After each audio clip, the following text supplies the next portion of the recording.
this section is going to be on the blocks for 9th Kup and going to 8th Kup. So we've got 3 blocks to do in a stepping sequence, and it's 3 different types of coordination. So it's quite a good drill for developing coordination in the blocks that are going to be coming next in Dan.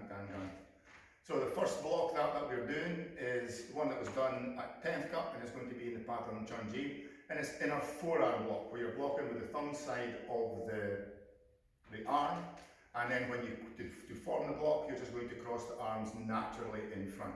With hand crossing, don't put any extra height in it. If you stand with your hands nice and relaxed and bring your hands in, then you'll find that the blocks or the hands will cross at the right height. So keep it about solar plexus height, cross the arms and then pull in opposite direction out to the shoulder line.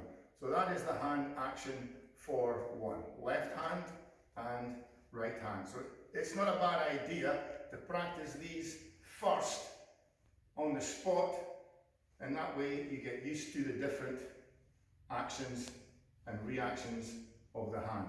The next one is forearm guarding block, palm maki. So this time is the first block where your arms are moving in sequence or in series rather than in opposite directions.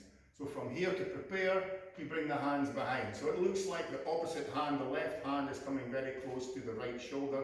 And this is important because if you were doing a normal block, your hand would be this way and you'd be blocking out like so. Alright, so instead of here, the opposite hand is here. So elbows down, don't go too high.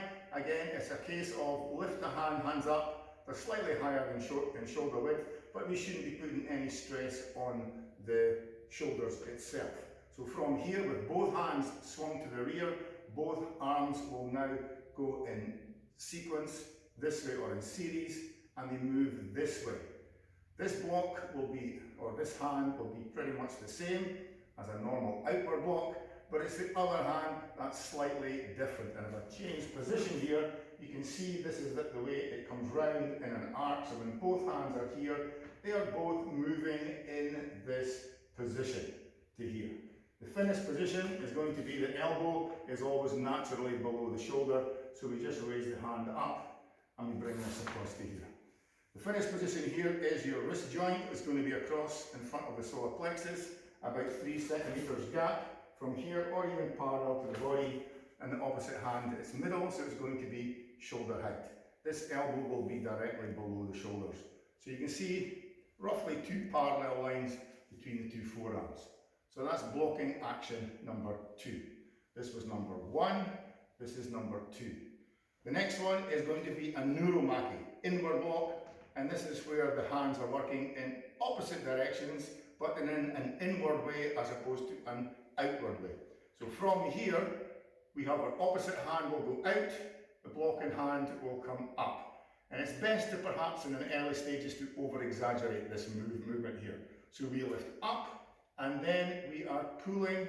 This will come round and pull to here. So you can see this action goes like so. Don't put too much stress on the shoulders. Relaxed position, pull. So that's right hand, left hand. Right hand, left hand. So an exaggeration here is preferred. The focus point here, because it's a neuro, you come in from the shoulder and you come into the chest line to here, whether you're front or half side facing. The center line is here, the shoulder line is here, in between is the chest line, and that is the focus point for a neuromaki. So those are the 3 blocks. 1, 2, and then 3. The stance we're going to be doing is a new stance, and it's going to be ninja sogi. So ninja sogi is L stance. From here, we start off with our back foot is turned 15 degrees in, but it's more or less the same position as you had in Narani sogi. It's a narrower stance in comparison to the walking stances that you've been used to.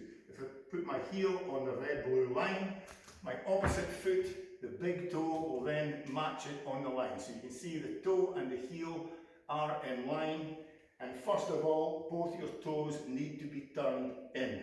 The correct angle is 15 degrees, but if your balcals are essentially at 90, that puts roughly you're very close to being in the ballpark.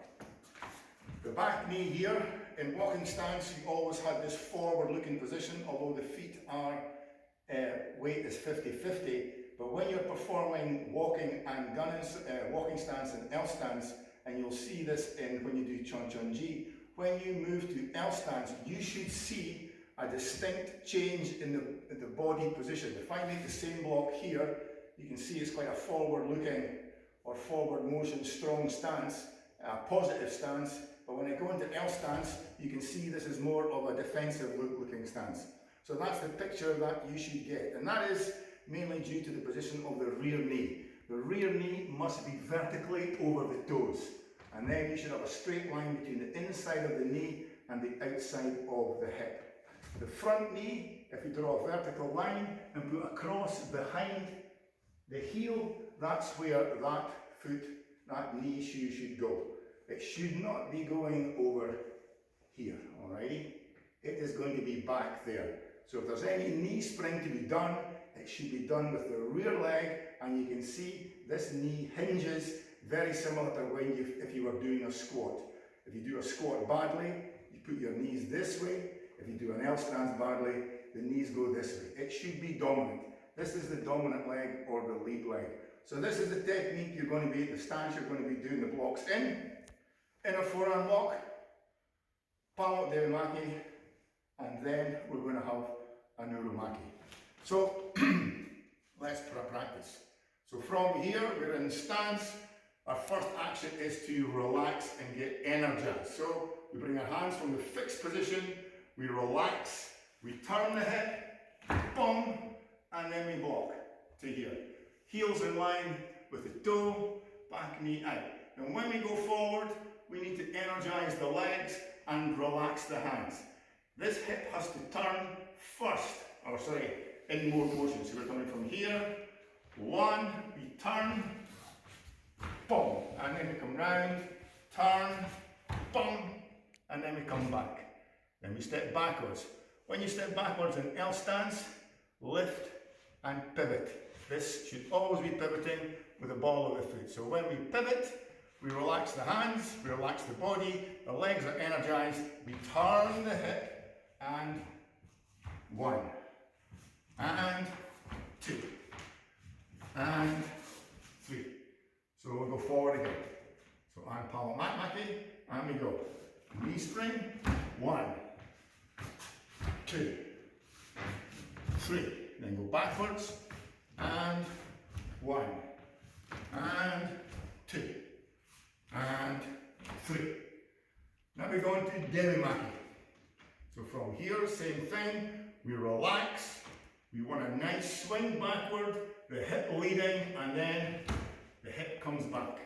We go forward, we have our hands relaxed in the middle, turn the hip, bow, and then we come round, turn the hip, bow, then we go backwards, we pivot, knee spring, turn the hip, and 1, turn the hip, and 2, turn the hip, and 3. Then we do a Nurumaki, slightly different because we've got to do a lot more work with the hip here because the hands are going in the opposite direction. So we relax. This time we're going to be moving forward with the left hip.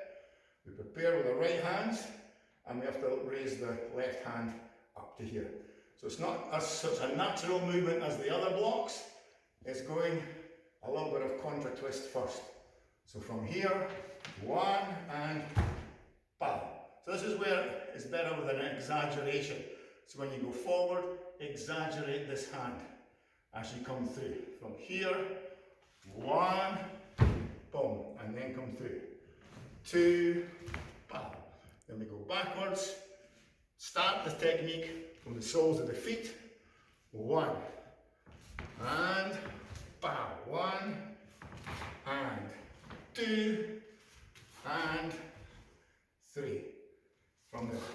If you want to have a little bit of a test, do all 3 in a row. So we go. 1, we relax. 2, we relax. 3, we go backwards. 1, go backwards. 2, go backwards. 3. and barrel. And that is the blocks for 9th Kup.